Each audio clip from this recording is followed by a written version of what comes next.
Hello students. अभी हम कल के ही लास्ट वीडियो को ही कंटिन्यू करेंगे। जो लास्ट टॉपिक जो हमने किया था उसमें एक टाइप का न्यूमेरिकल और कुछ कॉन्सेप्ट समझे थे। अब हम नेक्स्ट टाइप का न्यूमेरिकल और इसमें थोड़ा सा एक पार्ट को मैं और इंक्रीज़ करूँगा, वो चीज़ें पढ़ेंगे। क्वेश्चन नंबर 58 की बात कर रहा हूँ, दिस क्वेश्चन। ठीक है, इस पर फोकस रखिएगा।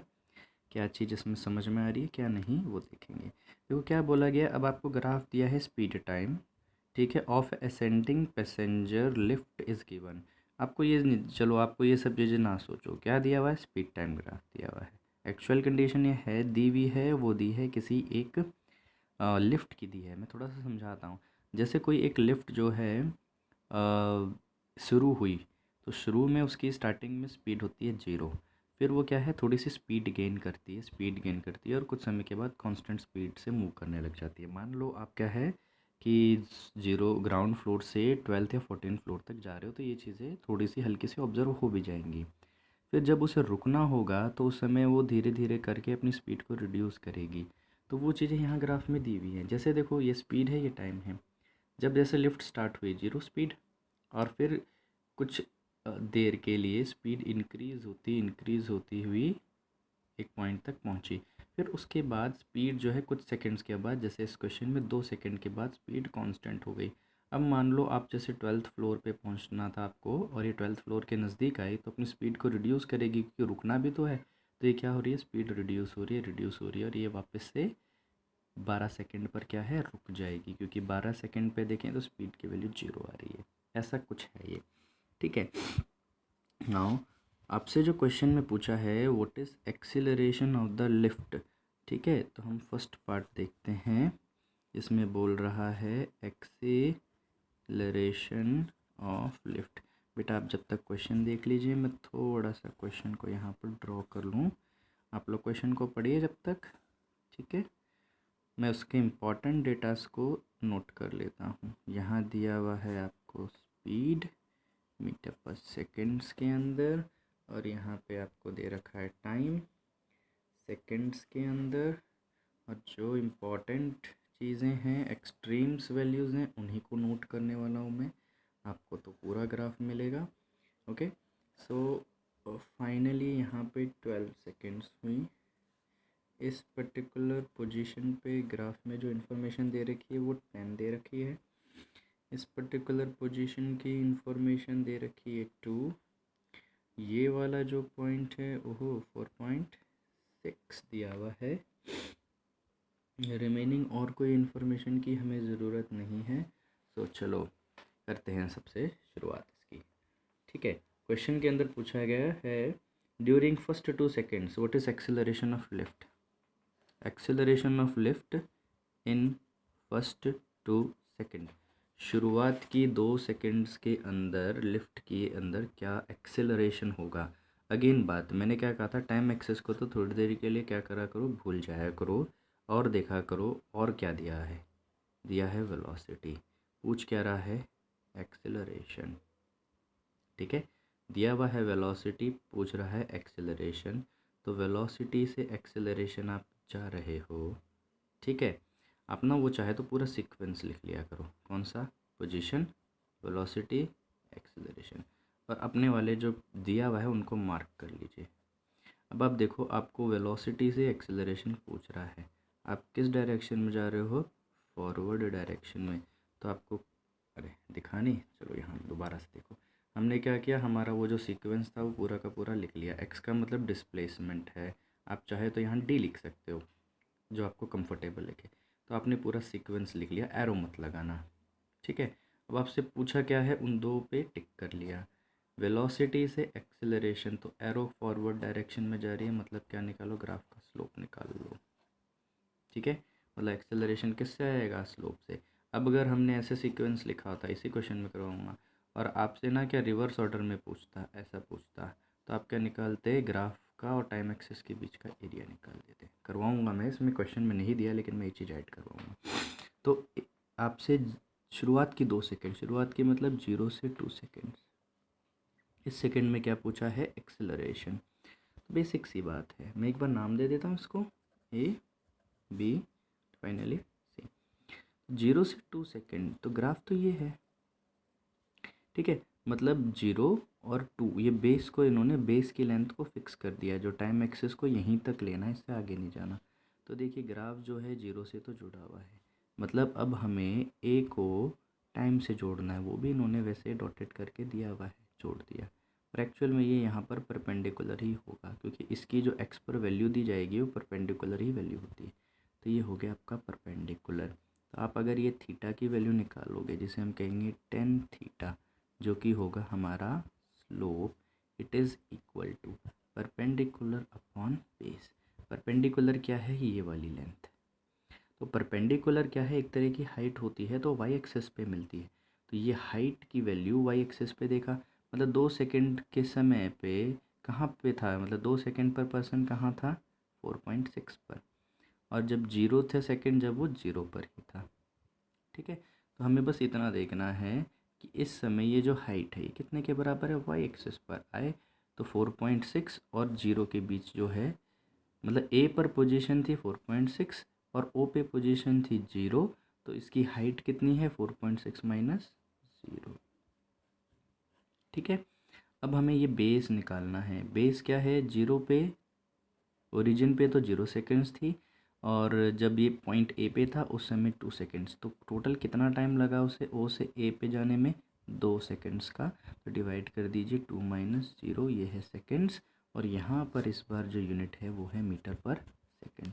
तो आपका 4.6 डिवाइडेड बाई 2, जिसे कह सकते हैं 2.3 मीटर पर सेकेंड स्क्वायर। ये यूनिट्स को आप डिवाइड करोगे ना, मीटर डिवाइडेड बाय सेकेंड तो बनेगा metre by second multiply by 1/सेकेंड, that is metre per second square. और मैंने आपको याद करने को भी कहा था, एक्सेलरेशन की unit metre per second square होती है एसआई टर्म्स में, ठीक है। अब इसी में ना आप एक क्वेश्चन और ऐड कर लीजिए बेटा, इसी में क्वेश्चन और ऐड कर लीजिए फर्स्ट में, एंड डिटरमाइन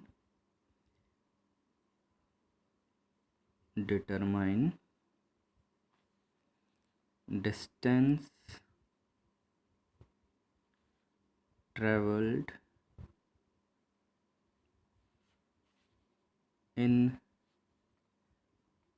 first 2 seconds। एक पार्ट ही करना, आप सभी में ये चीज़ ऐड कर लीजिएगा। अगर इसी क्वेश्चन में ये बोलता है कि कितना डिस्टेंस ट्रेवल कर रहा है शुरुआत की 2 सेकंड में, वो पता करना है, तो अगेन वापस से क्या हमने हमारे सीक्वेंस को लिखा, और टाइम एक्सिस को तो देखना ही नहीं है, भूल जाइए। अब और क्या दिया हुआ है, टाइम एक्सिस के अलावा दिया है वेलोसिटी, पूछ क्या रहा है, डिस्प्लेसमेंट, ऑर्डर रिवर्स जा रहा है, तो एरिया निकालना पड़ेगा। एरिया मतलब ये जो ग्राफ है टाइम एक्सिस के साथ बीच में क्या एरिया बनाएगा, तो जो हमारा ग्राफ का स्टार्टिंग पॉइंट है वो तो ऑलरेडी टाइम एक्सिस से जुड़ा हुआ है, बट जो इसका फाइनल पॉइंट है उसे टाइम एक्सिस से जोड़ना है, लेकिन पिछले वाले केस में ऑलरेडी जोड़ दिया है, तो बनता क्या है ये ट्रायंगल। तो डिस्टेंस ट्रेवल्ड, जो हमारा distance travelled in first 2 seconds, शुरुआत की 2 सेकेंड होगी, उसका जो डिस्टेंस ट्रेवल है ये हम कैलकुलेट कर रहे हैं, it is equal to area of triangle A, या फिर कहें ओ ए, और इसको दे दूँ नाम पी, ओ ए पी। तो क्या होता है ट्रायंगल का area, half base into height. Base की वैल्यू 0 से 2 मतलब 2 के बराबर, हाइट की वैल्यू 4.6 के बराबर, आंसर आएगा 4.6 मीटर्स के बराबर। अब इसकी यूनिट मीटर कैसे आई ये भी समझ लीजिए, आप यूनिट पुट करते चलिए। 2 क्या है, सेकेंड्स, मल्टीप्लाई बाय 4.6, यूनिट क्या है, मीटर पर सेकेंड। 2 से 2 कट गया, अब देखो नंबर को काटेंगे, यूनिट्स को काटेंगे, आंसर बन जाएगा 4.6 मीटर्स। आई होप समझ गए होंगे, अगर फ्रेम में नहीं आया तो दोबारा से देख लीजिए। मैंने ये चीज़ में लिखी यूनिट आई, तो मीटर कैसे आई, एक्चुअली आप नंबर के साथ यूनिट पुट कर दीजिए, नंबर के साथ ऐड सब्ट्रैक्ट मल्टीप्लाई डिवाइड होंगे, और यूनिट के साथ कैंसलिंग होगी, सेकंड को काट देगी, बचेगी मीटर, तो मीटर इसकी यूनिट हो जाएगी। बेटा सिमिलर वे में इस क्वेश्चन के सेकंड पार्ट को कर लेते हैं, क्वेश्चन नंबर 58 की ही बात चल रही है, ठीक है। Between the second and 10th second, second दूसरी और 10 सेकेंड के बीच में क्या एक्सेलरेशन है, ये फाइंड आउट करने को कह रहा है। बेटा मैं पेज तो पलट चुका हूँ, तो मुझे दोबारा से ग्राफ बनाना पड़ेगा, इसीलिए मैं आपको यहाँ पर फोकस करवा रहा हूँ। तो आप ज़रा अगर, चलो बना लेता हूँ बेटा, कोई दिक्कत नहीं है। आप जब तक ग्राफ को देखिए, है ना, ग्राफ को देख के उसको थोड़ा सा समझ के खुद करने की कोशिश करो। 4.60 ए बी सी, यहाँ दिया है 12, यहाँ दिया है 10, यहाँ पे दिया है 2। ओके, आ जाइए। आपको क्या बोला है क्वेश्चन के अंदर कि 2 सेकेंड से 10 सेकेंड के बीच में फाइंड करना है हमें एक्सेलरेशन। तो देखिए, मतलब 2 से 10 सेकेंड के बीच में, तो ये जो ग्राफ बन रहा है ये क्या हो रहा है, टाइम एक्सिस के पैरेलल बन गया। याद आ रही है कुछ बात? अगर ये टाइम एक्सिस के पैरेलल है तो स्लोप क्या होगा, स्लोप है 0। स्लोप इस वाले ग्राफ में क्या रिप्रेजेंट करता है, कुछ अच्छे से याद करें। स्लोप हमेशा हायर ऑर्डर को रिप्रेजेंट करता है। तो दोबारा से ऑर्डर लिखें, एक्स, किसी को दिक्कत होती है तो डी लिख दे, उसके बाद आता है वी, उसके बाद आता है ए। टाइम के अलावा और क्या दिया हुआ है, ये। तो हायर ऑर्डर मतलब आगे की तरफ जा रहे हैं, हायर ऑर्डर मतलब स्लोप मतलब एक्सेलरेशन। तो स्लोप 0 है, इसका मतलब एक्सेलरेशन क्या होगा, 0। ठीक है, अब अगली चीज़ को समझते हैं। इसी में अगर मैं ये बोल दूं, find distance travelled, distance travelled in 2 to 10 second, 2 से 10 सेकेंड। अगेन अपने उस सीक्वेंस को लिखिए, डिस्प्लेसमेंट, वेलोसिटी, एक्सेलरेशन। ठीक है, अब आपको क्या दे रखा है ग्राफ के अंदर, टाइम के अलावा वेलोसिटी। पूछ क्या रहा है, डिस्टेंस ट्रेवल्ड, ऑर्डर क्या आ रहा है, रिवर्स। तो जो ग्राफ है वो टाइम एक्सिस के बीच में जो एरिया बनाएगा, ठीक है, ये ग्राफ है। तो ये हमें सिर्फ बी से ए से बी तक की बात करनी, क्योंकि 2 से 10 सेकंड की बात कर रहा है, पूरे ग्राफ की नहीं। अब आपका जो ग्राफ है वो इतना पार्ट की बात कर रहा है, पूरे ग्राफ की बात ही नहीं कर रहा। तो वो कह रहा है अगर इतने की बात कर रहा है तो पॉइंट ए को हमें टाइम एक्सिस से जोड़ना है इन सच ए वे दैट ये जो लाइन परपेंडिकुलर हो, और बी को भी टाइम एक्सिस से जोड़ना इन सच ए वे इट इज़ परपेंडिकुलर। ये ऑलरेडी ग्राफ में दे भी रखा था, देता है कई बार नहीं देता। तो आपका ये जो एरिया बनेगा ये डिस्टेंस ट्रेवल्ड को रिप्रेजेंट करेगा। ठीक है, so distance is equal to area of rectangle A B, नाम दे देते हैं पी क्यू, क्यू पी, जो कि होगा बेस इंटू हाइट। ठीक है, बेस कितना है बेटा, अगर हम बात करें ग्राफ के अंदर, बेस मतलब ये वाली चीज़ कह देते हैं ना, लेंथ इंटू ब्रेथ कह सकते हो। किसी को इसमें दिक्कत हो रही है तो लेंथ इंटू ब्रेथ लिख दे। ठीक है, कोई नहीं।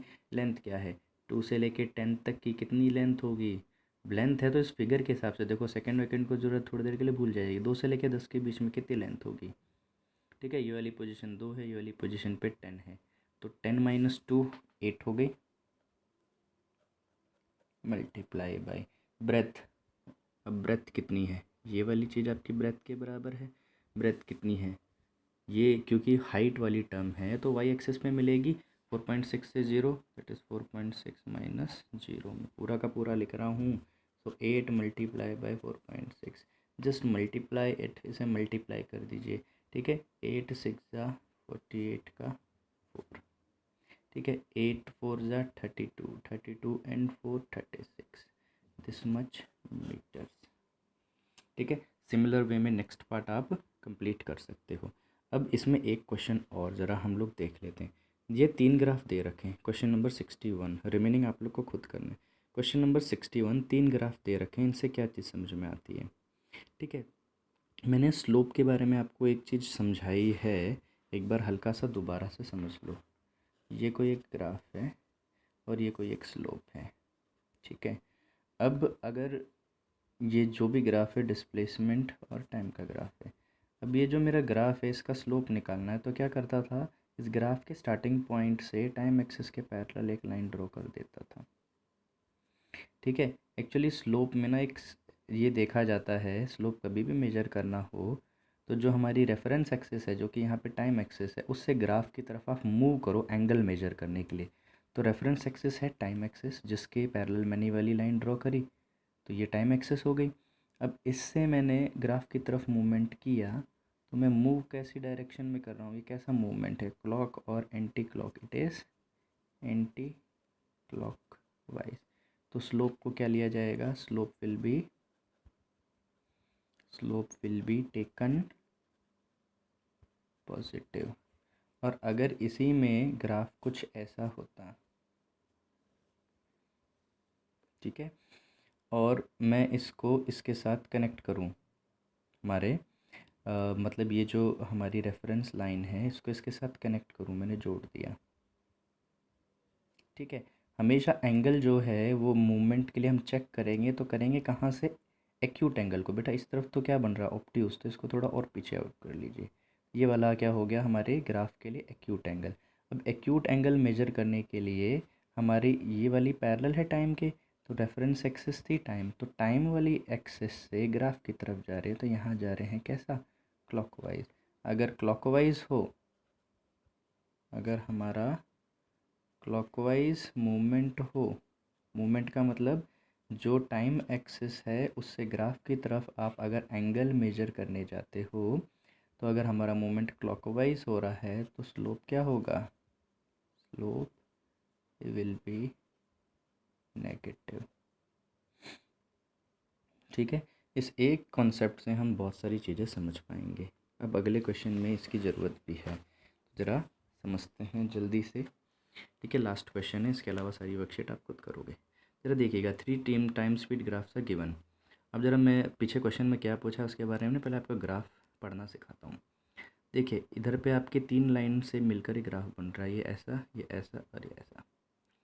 सबसे पहले मैं समझता हूँ ये वाली लाइन क्या रिप्रेजेंट कर रही होगी।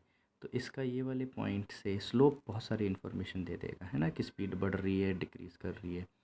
तो टाइम एक्सिस को इससे जोड़ें, तो टाइम एक्सिस को ऊपर की तरफ इस पॉइंट से पैरेलल अगर मैं लाइन ड्रॉ करूँगा तो टाइम एक्सिस ऐसी बनेगी। मैं इसको आगे और पीछे तक ड्रॉ करूँ। ठीक है, मेरे अभी फोकस हो रहा है सिर्फ इस पर, रिमेनिंग को एक बार भूल जाइए। तो आप क्या देखोगे कि यहाँ तो ऑब्ट्यूज एंगल बन रहा है, यहाँ एक्यूट, तो एक्यूट वाले एंगल के मेजरमेंट के लिए आप मूव करो। ये मूवमेंट होगा, कैसा है ये, क्लॉकवाइज, मतलब स्लोप क्या है, नेगेटिव। स्लोप क्या है, नेगेटिव। Slope is negative. अगर स्लोप नेगेटिव है तो ज़रा अब अपनी सीक्वेंस पे आते हैं, डिस्टेंस, वेलोसिटी, एक्सेलरेशन। आप टाइम को तो देखना ही नहीं क्योंकि ये तो रेफरेंस एक्सिस है, दिया क्या है, स्पीड, और आपसे स्लोप मतलब फॉरवर्ड जाइए, फॉरवर्ड, तो स्लोप क्या देगा, एक्सेलरेशन। एक्सेलरेशन, स्लोप नेगेटिव है, स्लोप एक्सेलरेशन की तरह है, तो एक्सेलरेशन भी क्या होगा, नेगेटिव। इसका मतलब ये नेगेटिव एक्सेलरेशन है नीचे की तरफ। पिछले क्वेश्चन में भी देख लीजिए, स्पीड से टाइम, मैंने ये वाली चीज़ क्या बताई थी कि इसकी स्पीड डिक्रीज़ हो रही है, डिक्रीज़ हो रही है, नेगेटिव एक्सेलरेशन है। देखिए यहाँ पर हमारी ये टाइम एक्सिस है, क्लॉकवाइज मूव कर रहे हैं। यहाँ पर क्या है, ये हमारा ग्राफ है, ये टाइम एक्सिस है, टाइम एक्सिस से ग्राफ की तरफ जाओगे एंटी क्लॉकवाइज, स्लोप पॉजिटिव होगा, मतलब स्पीड इंक्रीज़ कर रही होगी। यहाँ पे ये पैरेलल इसके साथ पैरेलल हो गया, पैरेलल का मतलब क्या है, आपका स्लोप जीरो हो गया, slope zero, speed again acceleration, तो एक्सीलरेशन यहाँ जीरो। इधर वाले केस में अब इससे तो ऑलरेडी टाइम एक्सिस जब हमने पैरेलल शिफ्ट करा था तो बन गई, तो टाइम एक्सिस से ग्राफ की तरफ आए तो ये एंटी क्लॉकवाइज है।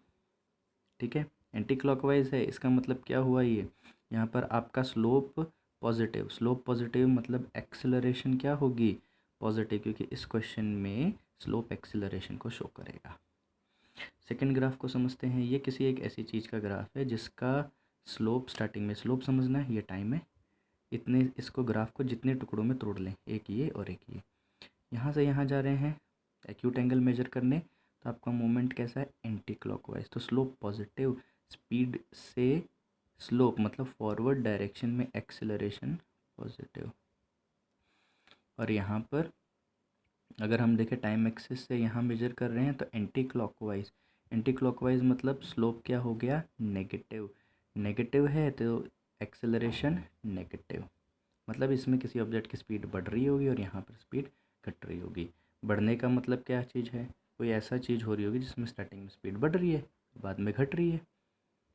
ठीक है, मान लो कोई एक दो फ्लाईओवर लगातार आ रहे हैं। ठीक है, अब आपने ये जो ग्राफ बनाया वो बनाया कि एक पहले फ्लाईओवर से जब वो उतर रही थी गाड़ी स्पीड बढ़ी, फिर दूसरे फ्लाईओवर पे चढ़ रही है तो स्पीड क्या हो गई, घट गई, तो उसका ग्राफ है। ये क्या है, किसी एक फ्लाईओवर में स्टार्टिंग में जब गाड़ी चढ़ रही थी तो स्पीड डिक्रीज़ हुई, उतर रही है तो स्पीड इंक्रीज़ हो गई, उसका ग्राफ है। अब इसके लिए क्वेश्चन जो पूछे हैं उनसे कंपेयर कराते हैं। Which one of the following case represents the cricket ball thrown vertical upward and returning to the hand of a thrower. एक क्रिकेट बॉल को ऊपर की तरफ फेंका, तो थोड़ा सोचिए, क्रिकेट बॉल को ऊपर फेंकते हैं तो स्टार्टिंग में स्पीड होती है मैक्सिमम, और ऊपर जाते जाते जाते जाते उसकी स्पीड डिक्रीज़ होगी। थोड़ा ये बताइए, क्या बॉल वापस आपके पास रिटर्न होके आती है? तो एकदम बहुत जितनी मैक्सिमम हाइट पर जाने के बाद वहाँ से वापस पलट के आ रही है, तो वहाँ पर उसकी वेलोसिटी स्पीड जीरो हो जाती है, जब भी तो रिटर्न होती है। अगर स्पीड जीरो कभी हो ही ना तो वो हमेशा ऊपर मूव करती रहेगी। तो पहले क्या हो रही है, स्पीड डिक्रीज हो रही है, फिर वो पलट के जब वापस आएगी तो स्पीड नीचे ज़मीन की तरफ आते आते ग्रेविटेशनल फोर्स की वजह से इंक्रीज होती जाएगी। तो मतलब स्पीड डिक्रीज हो स्टार्टिंग में, स्पीड डिक्रीज हो स्टार्टिंग में और बाद में क्या हो, इंक्रीज हो, तो ये वाला ग्राफ है। ठीक है, a trolley decelerating to a constant speed. एक कोई ट्रॉली है जो डी एक्सेलरेट हुई, फिर कांस्टेंट स्पीड और देन एक्सेलरेट यूनिफॉर्मली। पहले डी एक्सेलरेट हुई, तीन चीज़ें हो रही हैं, वैसे ये तो दो इवेंट को शो करेगा, तीन को। पहले डी एक्सेलरेट हुई, फिर कांस्टेंट स्पीड, फिर इंक्रीज हुई। ठीक है,